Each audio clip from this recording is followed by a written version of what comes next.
Hello everyone, स्वागत है आप सभी का।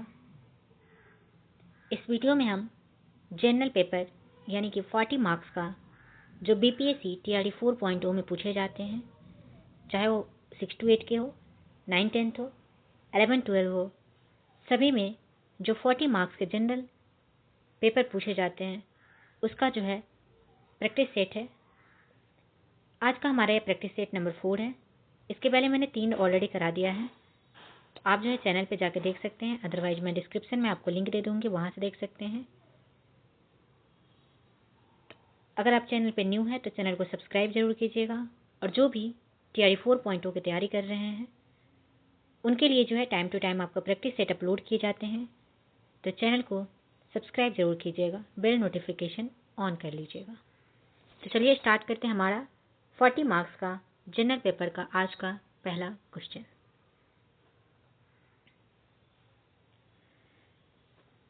क्वेश्चन है हमारा कि विराम अवस्था में स्थित एक पिंड एकाएक बहुत से टुकड़ों में बंट जाता है, तो फटने से बने टुकड़ों के संवेग का योगफल क्या होगा?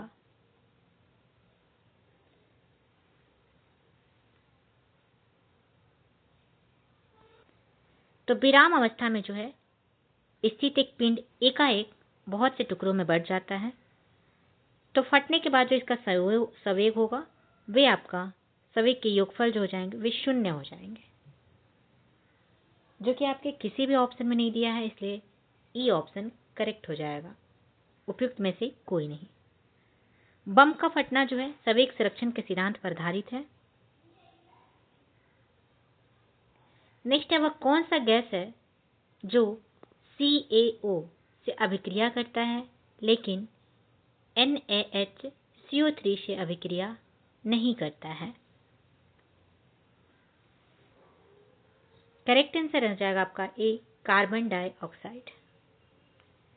कार्बन डाइऑक्साइड जो है ये आपके CaO से अभिक्रिया करती है बट NaHCO3 से नहीं करती।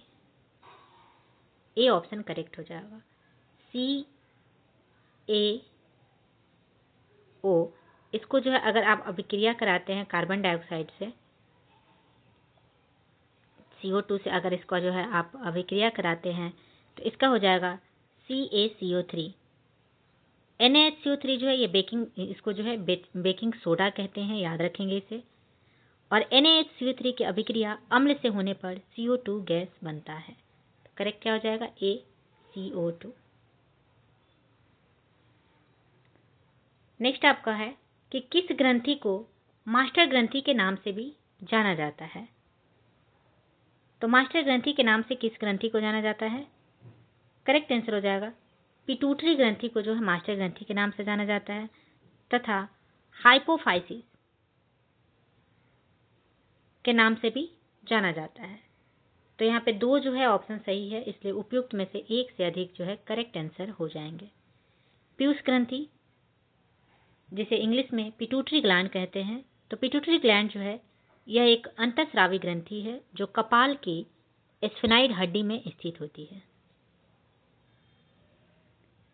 नाउ नेक्स्ट क्वेश्चन है कि किसी वस्तु को एक अवतल दर्पण के सामने उसके वक्रता केंद्र C से परे स्थित किसी बिंदु पर रखा गया है, तो प्रतिबिंब कहाँ स्थित या किसी बिंदु पर बनेगा और कैसा बनेगा?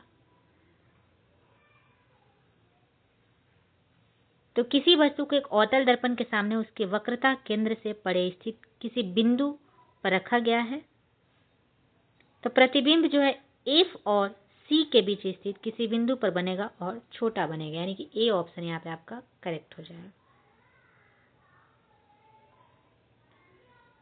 नेक्स्ट आपका क्वेश्चन है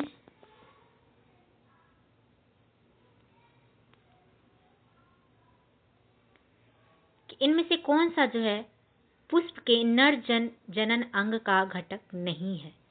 इसमें से कौन जो है पुष्प के नर यानी कि मेल जो है जनन अंग का घटक नहीं है, पूछ रहा है आपसे। करेक्ट हो जाएगा बी, वर्तिका। वर्तिका जो है पुष्प के नर जनन अंग का घटक नहीं है। वर्तिका जो है ये फीमेल जनन अंग का घटक है। वर्तिका पुष्प एक ठंडल द्वारा तनने से समृद्ध होता है और इस ठंडल को वृंत या पेडिशिल कहते हैं। वर्तिका जो है, जिसे इंग्लिश में स्टाइल कहते हैं, अंडाशय के ऊपर वाले भाग लंबी पतली संरचना वर्तिका कहलाती है। नाउ नेक्स्ट है वन्य जीवों के लिए निर्दिष्ट वह क्षेत्र जिसमें पारिस्थितिक तंत्र और प्राकृतिक संसाधनों तक उनकी अबाध्य पहुंच होती है, क्या कहलाता है? करेक्ट हो जाएगा, राष्ट्रीय उद्यान कहलाता है। वन्य जीवों के लिए निर्दिष्ट और जिसमें पारिस्थितिक तंत्र और प्राकृतिक संसाधन तक उनकी अबाध्य पहुंच जाती है, उसे जो है राष्ट्रीय उद्यान कहते हैं। बात करें वन्य जीव संरक्षण अधिनियम, जो कि आपके कब आए थे, तो 1972 के अंतर्गत राज्य सरकार राष्ट्रीय उद्यान घोषित करती है। जिम कॉर्बेट राष्ट्रीय उद्यान जो है यह भारत में स्थापित पहला राष्ट्रीय उद्यान है, ध्यान में रखेंगे इसे, जिसकी स्थापना आपको 1936 ईस्वी में हुई है। तो जिम कॉर्बेट राष्ट्रीय उद्यान ये कहाँ है, तो उत्तराखंड में है, और 1973 में सर्वप्रथम प्रोजेक्ट टाइगर की शुरुआत की गई थी।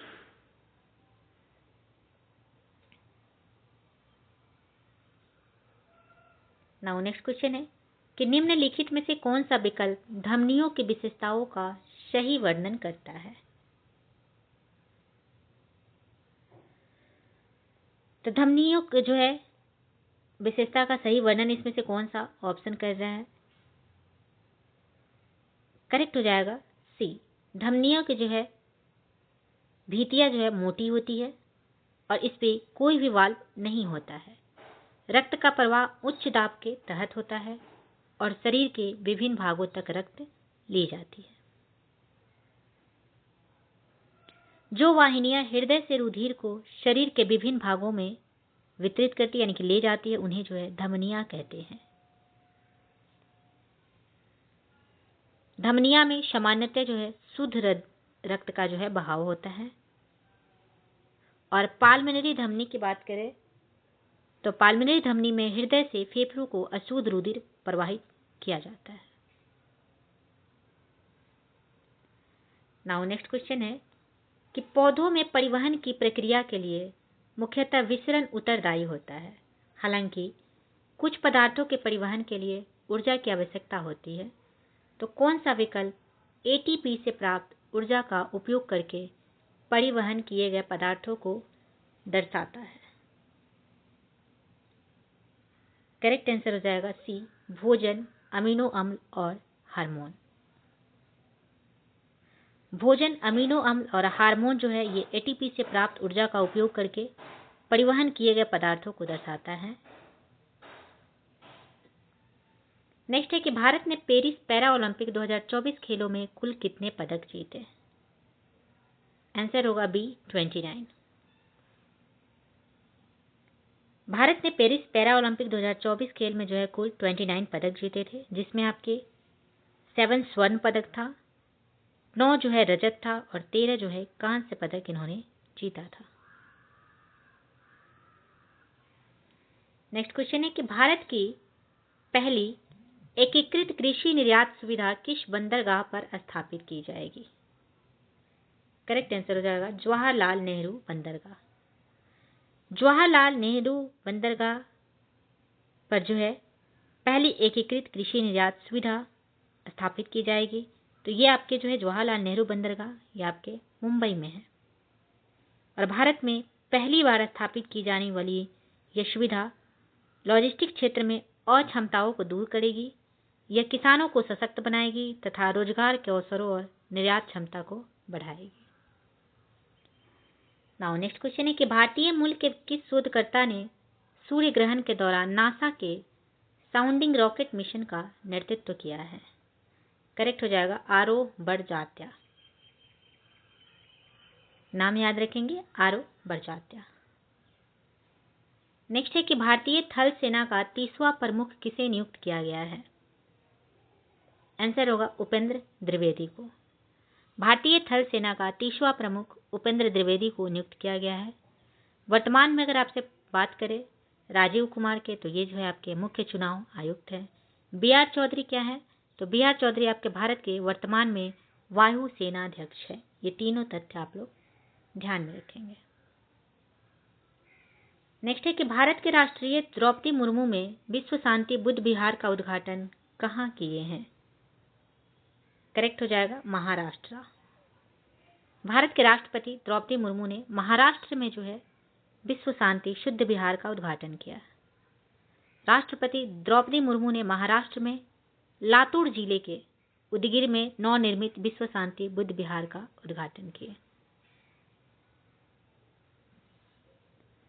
नेक्स्ट है कि मेनिंजाइटिस के खिलाफ नया टीका पेश करने वाला दुनिया का पहला देश कौन बन गया है? करेक्ट आंसर हो जाएगा नाइजीरिया। मेनिंजाइटिस के खिलाफ नया टीका पेश करने वाला दुनिया का पहला देश जो है नाइजीरिया बना है। इस टीके का नाम क्या है? तो इस टीके का नाम है मेन 5C भी। याद रखेंगे इस टीके का नाम भी।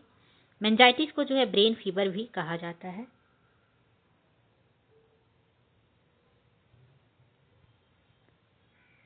नेक्स्ट आपका क्वेश्चन है कि अहमद अब्दुल्ला अल अहमद अल सबा हाल ही में किस देश के नए प्रधानमंत्री बने हैं? करेक्ट आंसर हो जाएगा कुवैत के। कुवैत की राजधानी कहाँ है? तो कुवैत सिटी हो जाएगी। और कुवैत की मुद्रा जो है कुवैत दिनार जिसे बोलते हैं, ये दुनिया की सबसे महंगी मुद्रा है। याद रखेंगे इसे। अक्टूबर 2023 में सीमा सड़क संगठन के महानिदेशक का पद किसने ग्रहण किया है? करेक्ट आंसर हो जाएगा जनरल रघु श्रीनिवासन। नेक्स्ट है कि 1857 के विद्रोह से पहले दिल्ली के कोतवाल कौन थे? तो 1857 के विद्रोह से पहले दिल्ली के जो कोतवाल थे उनका नाम था Gangadhar Nehru. C option correct हो जाएगा। गंगाधर नेहरू दिल्ली के अंतिम कोतवाल थे और दिल्ली के मुख्य प्रशासक को कोतवाल कहा जाता है।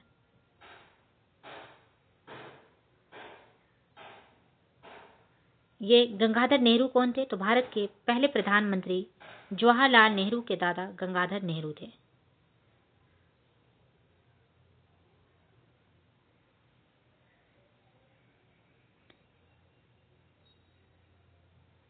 नेक्स्ट क्वेश्चन है कि यूरोप के विभिन्न देशों की कंपनियों ने भारत के विभिन्न हिस्सों में अपने व्यापारिक केंद्र स्थापित किए थे। निम्न में से किस देश की कंपनी शामिल नहीं थी? नहीं पूछा गया है। आंसर हो जाएगा ए स्पेन, क्योंकि स्पेन जो है अपना व्यापारिक केंद्र भारत में स्थापित नहीं किया था। भारत में जिन यूरोपीय देशों की कंपनी ने अपने व्यापारिक केंद्र स्थापित की थी उनमें शामिल थे कौन कौन? तो पुर्तगाल, हॉलैंड, जिसे नीदरलैंड बोलते हैं, यूके, फ्रांस तथा डेनमार्क। इन कंपनियों के व्यापारिक केंद्र मुख्यतः जो है आपको समुद्री तटवर्ती क्षेत्र थे। अगर आपसे पूछे कि भारत आने वाला पहला प्रथम यूरोपीय कंपनी कौन थी, तो आंसर हो जाएगा आपका पुर्तगाली। और सबसे अंत में जाने वाली यूरोपियन कंपनी भी आपकी पुर्तगाली ही आंसर होगी। पुर्तगालियों ने भारत में प्रथम कारखाना कोच्चि में 1503 ईस्वी में स्थापित किया था। और डच जो है भारत आने वाली दूसरी यूरोपियन कंपनी है, इसे याद रखेंगे।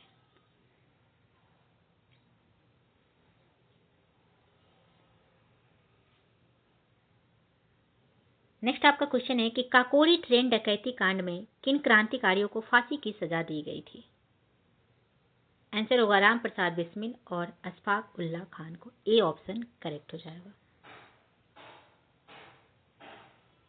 काकोरी ट्रेन डकैती कांड में जो है राम प्रसाद बिस्मिल और अशफाक उल्लाह खान को फांसी दी गई थी। क्रांतिकारियों के द्वारा धन एकत्रित करने के उद्देश्य से लखनऊ, सहारनपुर में जो है आपके काकोरी स्थान पर 9 अगस्त 1925 को डकैती डालकर सरकारी खजाने को लूट लिया गया था। इसी के पश्चात 29 लोगों पर मुकदमा चलाया गया तथा 4 क्रांतिकारी को फांसी की सजा दी गई थी, जिसमें आपके राम प्रसाद बिस्मिल, अशफाक उल्लाह खान, रोशन लाल तथा राजेंद्र लाहिड़ी शामिल थे। नेक्स्ट क्वेश्चन है कि निम्नलिखित में से कौन लंदन में प्रशिक्षित गुजराती मूल के वकील था? करेक्ट आंसर हो जाएगा मोहम्मद अली जिन्ना। मोहम्मद अली जिन्ना जो है लंदन में प्रशिक्षित गुजराती मूल के वकील थे।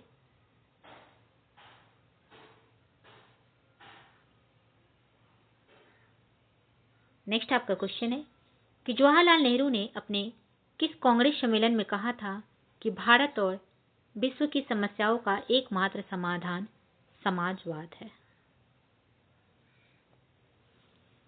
आंसर होगा सी, लखनऊ अधिवेशन जो कि 1936 में हुए थे। इसमें अपने अध्यक्षीय भाषण में जवाहरलाल नेहरू ने कांग्रेस से आग्रह किया कि वह जो है समाजवाद को अपना लक्ष्य बनाए तथा स्वयं को किसान तथा मजदूर वर्गों के संघ की कटक स्थापित करे। पंडित नेहरू का यह विषय था कि मुस्लिम जनता को प्रतिक्रियावादी सांप्रदायिक नेताओं से दूर हटाने का यही सबसे बेहतर उपाय है। साथ ही उन्होंने यह भी कहा था कि विश्व और भारत की समस्याओं का एकमात्र समाधान क्या है, तो वो है समाजवाद। और इस शब्द का प्रयोग में स्पष्ट मानवतावादी नहीं बल्कि वैज्ञानिक आर्थिक अर्थ में करता हूं। पंडित जवाहरलाल नेहरू का कथन है कि मैं एक समाजवादी हूं। समाजवाद शब्द का प्रयोग सर्वप्रथम अगर आपसे पूछे तो रॉबर्ट ओवन ने किया था। कार्ल मार्क्स के वैज्ञानिक समाजवाद को जनक माने जाते हैं। ये भी आप लोग याद रखेगा। एग्जाम में जो है सीधे सीधे क्वेश्चन पूछे जाते हैं कि समाजवाद के जनक किसको बोले जाते हैं, तो कार्ल मार्क्स को। नाउ नेक्स्ट है कि रॉबर्ट क्लाइव ने भारत का नक्शा बनाने की जिम्मेदारी किसे सौंपी थी? आंसर आपके होगा जेम्स रेनेल को। रॉबर्ट क्लाइव ने जेम्स रेनेल को भारत का नक्शा बनाने की जिम्मेदारी सौंपी थी। जेम्स रेनेल भारत पर अंग्रेजों की विजय के समर्थक थे और उन्हें इस वर्चस्व प्रक्रिया के दौरान भारतीय नक्शे को तैयार करना दिलचस्प लग रहा था।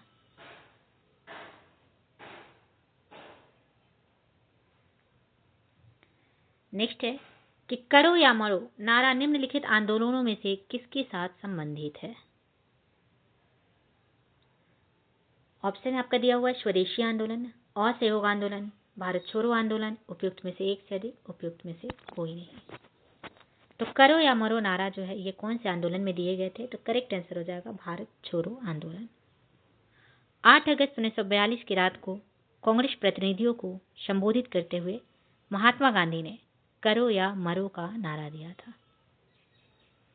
14 जुलाई 1942 में जो है वर्धा में कांग्रेस ने अंग्रेज भारत छोड़ो प्रस्ताव पारित किया।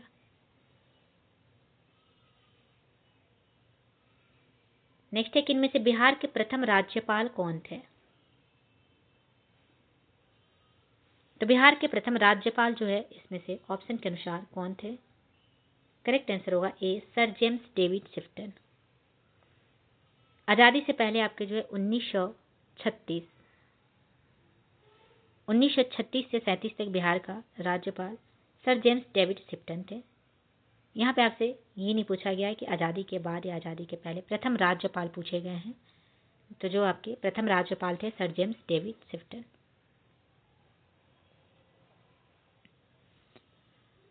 आज़ादी के बाद जो है आपके प्रथम राज्यपाल अगर आपसे पूछे तो कौन हो जाएंगे? तो जयराम दौलत राम, जो कि 15 अगस्त 1947 से 11 जनवरी 1948 तक बिहार के राज्यपाल नियुक्त किए गए थे। नेक्स्ट क्वेश्चन है कि भारत की भू सीमाएं कितने देशों के साथ जुड़ी हुई है? करेक्ट आंसर होगा ए, 7 देशों के साथ।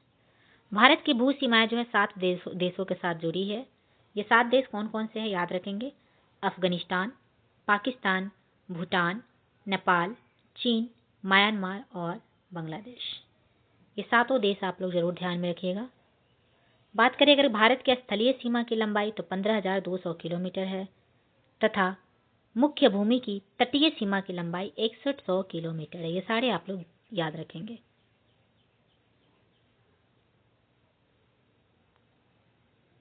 नेक्स्ट आपका क्वेश्चन है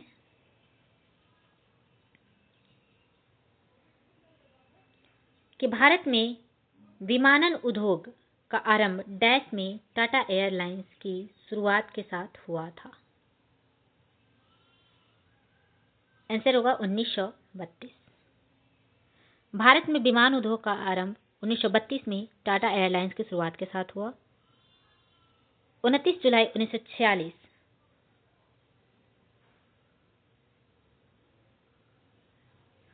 को यह जो है एयर इंडिया के नाम से एक पब्लिक लिमिटेड कंपनी बनी और वर्ष 1953 में इसका राष्ट्रीयकरण कर दिया गया। अगर आपसे पूछे कि भारत में वायु परिवहन का आरंभ जो है कब हुआ था? तो 1911 में हुआ था। पहली बार इलाहाबाद से नैनी के मध्य जो है 10 किलोमीटर की दूरी हेतु वायु डाक प्रबलन संपन्न किया गया था। नेक्स्ट क्वेश्चन है कि गोदावरी नदी के संबंध में निम्नलिखित में से कौन सा कथन गलत है? इसमें से गलत कथन पूछा गया है।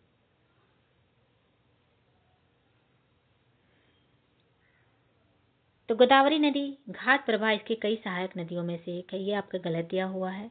यह पश्चिमी घाट की ढलानों से निकलती है, बिल्कुल करेक्ट। इसका जल निकासी बेसिन आंध्र प्रदेश और कुछ अन्य राज्यों को कवर करता है, ये भी सही दिया हुआ है। तो गलत ही पूछा है, तो ए ऑप्शन करेक्ट हो जाएगा। क्योंकि जो है गोदावरी की सहायक नदियाँ कौन कौन से हैं?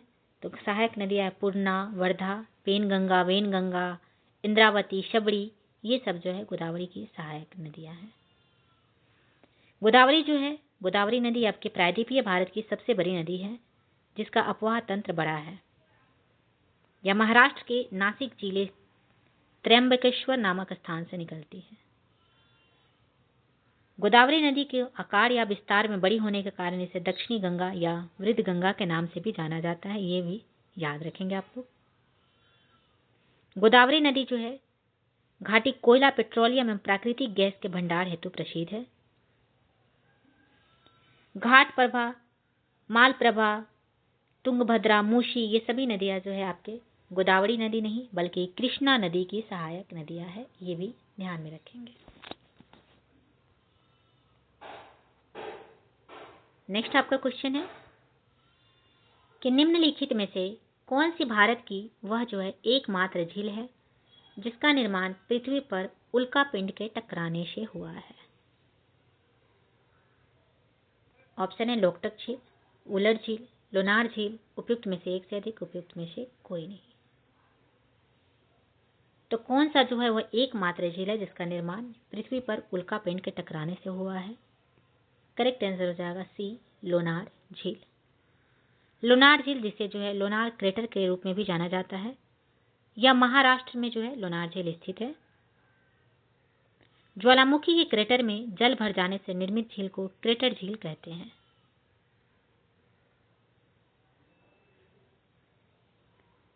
नेक्स्ट आपका क्वेश्चन है कि भारतीय उपमहाद्वीप सामान्यतः इनमें से किस प्रकार के जलवायु के लिए प्रसिद्ध है? करेक्ट आंसर हो जाएगा उष्णकटिबंधीय मानसून जलवायु के लिए। भारत में होने वाली मानसूनी वर्षा मौसमी होती है। दक्षिण पश्चिम मानसून से वर्षा जून से सितंबर के दौरान होती है। सर्वप्रथम आपके जो है मानसूनी हवाएं केरल के तट से टकराती है जिसे मानसून प्रस्फोट की संज्ञा दी गई है। भारत के उत्तरी भाग जो कर्क रेखा के उत्तर में शीतोष्ण कटिबंध स्थित है तथा कर्क रेखा के दक्षिण में स्थित भाग जो है उष्ण कटिबंध के अंतर्गत आता है। नेक्स्ट है कि वायुमंडल में ओजोन का स्तर कम होना कब से शुरू हुआ? करेक्ट हो जाएगा 1980 से।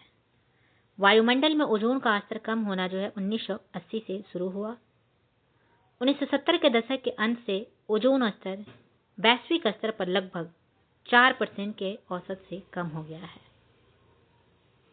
समताप मंडल के एक महत्वपूर्ण लक्षण यह है कि इसमें ओजोन गैस की एक परत पाई जाती है जो सूर्य से आने वाली पराबैंगनी किरणों को अवशोषित कर लेती है, इसलिए इसे पृथ्वी का सुरक्षा कवच भी कहते हैं।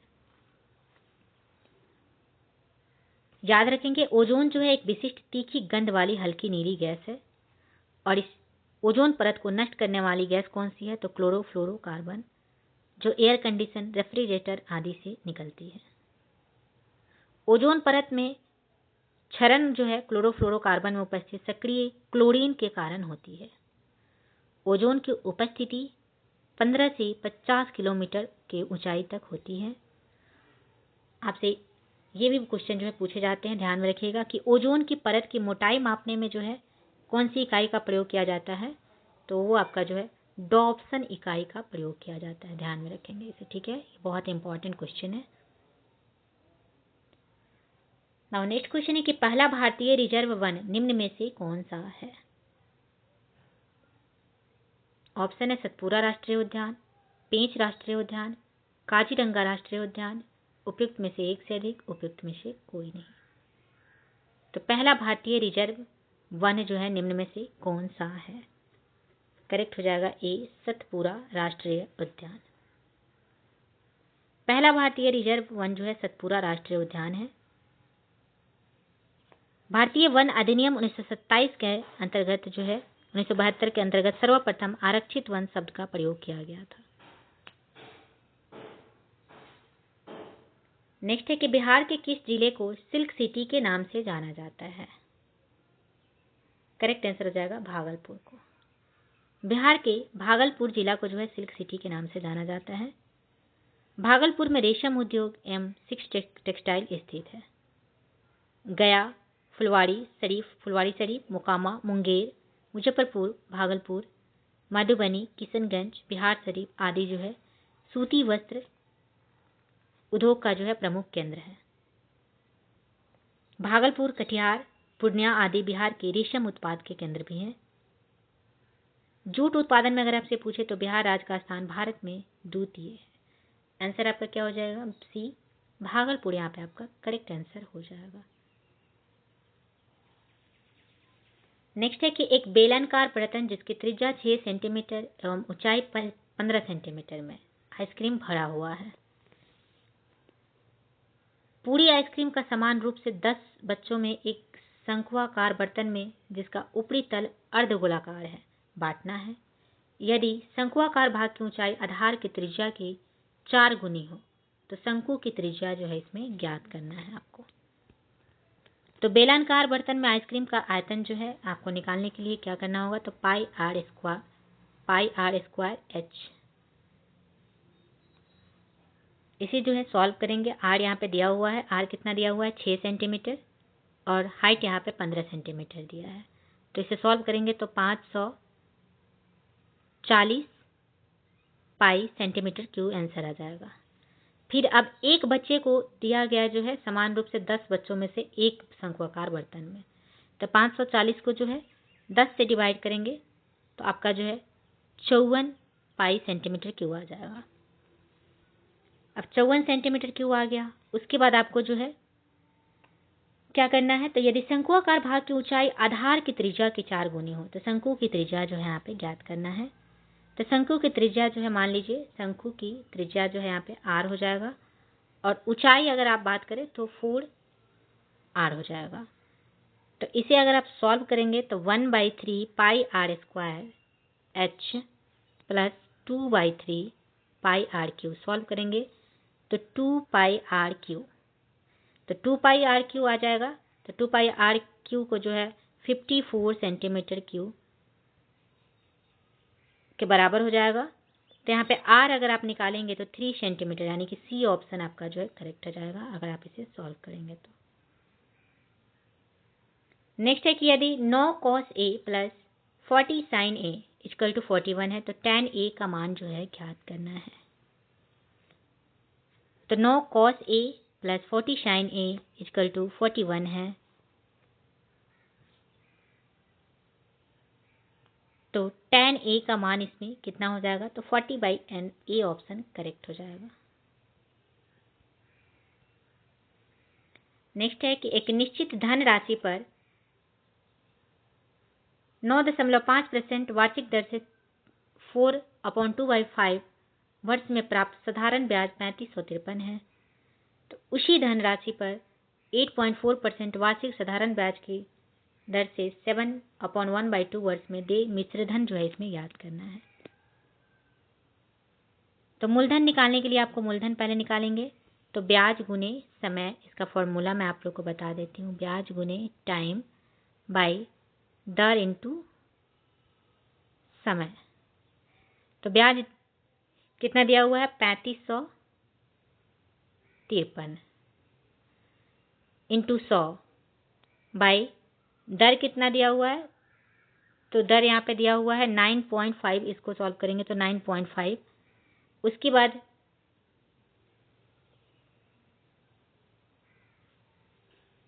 समय दिया हुआ है, समय यहाँ पे आपके 22/5 हो जाएंगे। समय 9.5 और समय जो है 22/5 हो जाएंगे। तो सॉल्व करेंगे इसे तो 8500 आ जाएगा। उसके बाद मिश्र धन निकालेंगे, मूलधन प्लस ब्याज, फिर उसके बाद सॉल्व करेंगे तो 13,885 जो है करेक्ट आंसर आ जाएगा। नेक्स्ट आपका क्वेश्चन है कि अरुण की वर्तमान आयु उसके चाचा की आयु की 1/3 है, फिर 5 वर्ष बाद उनकी आयु का योगफल 86 वर्ष हो जाएगा। अरुण की वर्तमान आय कितनी है? तो अरुण की आय मान लेते हैं x हो जाएगा और उसके चाचा का जो है 3x हो जाएगा। फिर जो है यहाँ पे पूछ रहा है 5 वर्ष बाद, यानी कि x + 5 + 3x + 5, 3x + 5 = 86। इसे अगर आप इसे सॉल्व करेंगे तो आंसर आपका 19 ईयर्स जो है ये आपका करेक्ट आ जाएगा। नेक्स्ट है कि एक 8 भुजाओं वाले बहुभुज के अंतःकोणों का अनुपात 1:3:4:6, 7, 11, 13, 15 है। तो इस बहुभुज में सबसे बड़े अंतःकोण का मान जो है ज्ञात करना है। तो 8 बहुभुज के अंतःकोणों का योग जो है आपका फॉर्मूला होता है n, याद रखेंगे इस फॉर्मूले को, n-2 ब्रैकेट इंटू 180 डिग्री। तो n-2 n यहाँ पे जो है 8 बहुभुज के अंतःकोण मतलब टोटल जो है 8 है, तो n जो है 8 हो जाएगा, 8 - 2 इंटू 180। आंसर आपका 1080 आ जाएगा अगर इसे आप सॉल्व करेंगे तो। फिर उसके बाद सबसे बड़े अंतःकोण का, तो 1080 गुने 1080 जो आया है उसे 1080 गुने सबसे बड़ा अंतःकोण कितना होगा 15। फिर उसके बाद ये सभी को जो है ऐड करेंगे, ये सारे को जो है ऐड करेंगे तो 60 आ जाएगा। तो 15 4 जा 16, 4 से इसे जो है हम करेंगे कट करेंगे तो इसका आंसर जो है 270, यानी कि बी ऑप्शन करेक्ट हो जाएगा। नाउ नेक्स्ट आपका क्वेश्चन है, यदि 13/17 इसको जो है आप इसे सॉल्व करेंगे तो इसका आंसर आपको हो जाएगा -1, ए आपका करेक्ट हो जाएगा। फिर यहाँ पे है एंगल पी क्यू आर में ए बी क्यू आर के समानांतर, एंगल पी ए बी और एंगल पी क्यू आर के क्षेत्रफलों का अनुपात 1:2 है। तो P Q ratio A Q का अनुपात निकालना है। तो एंगल पी क्यू आर, पहले जो है आप एंगल बनाएंगे पी क्यू आर, फिर ए बी जो है क्यू आर के समानांतर है, तो यहाँ पे जो है बीच में ए बी कट करेंगे तो ए बी, तो ए बी जो है क्यू आर के आपके समानांतर है। फिर एंगल पी ए बी और एंगल पी क्यू आर के क्षेत्रफलों का अनुपात दिया हुआ है। तो P Q by A Q निकालना है। तो ये बनाएंगे तो P Q by A Q करेंगे तो इसका जो है angle P Q R by angle P A B जो कि 2/1 दिया हुआ है। तो इसे अगर आप सॉल्व करेंगे तो आंसर आपका यहाँ पे हो जाएगा √2/√2 -1, जो कि आपके किसी भी ऑप्शन में नहीं दिया है, इसलिए ई ऑप्शन करेक्ट हो जाएगा। नेक्स्ट है कि जब एक साइकिल की कीमत में 20% की कमी होती है तब बिक्री में 20% की वृद्धि होती है, तो कुल राजस्व पर क्या प्रभाव पड़ता है? तो कुल राजस्व पर जो है आपके 4% जो है हानि होगा, बी ऑप्शन करेक्ट हो जाएगा। तो ये रहे आपके 40 जो है जीके जीएस का क्वेश्चन जो कि कॉमन पेपर 40 मार्क्स के आते हैं। तो आज का ये हमारा प्रैक्टिस सेट नंबर 4 था। नेक्स्ट जो है टोटल जब तक एग्जाम होगा तब तक इसका जो है प्रैक्टिस सेट आपका चलते रहेगा। लगभग जो है 30 से 40 प्रैक्टिस सेट इसमें टोटल मैं जीएस पेपर के लिए कराऊंगी। तो अभी तक आपने चैनल को सब्सक्राइब नहीं किया तो सब्सक्राइब जरूर कर लीजिएगा। तो चलिए मिलते हैं नेक्स्ट वीडियो में। Thank you very much.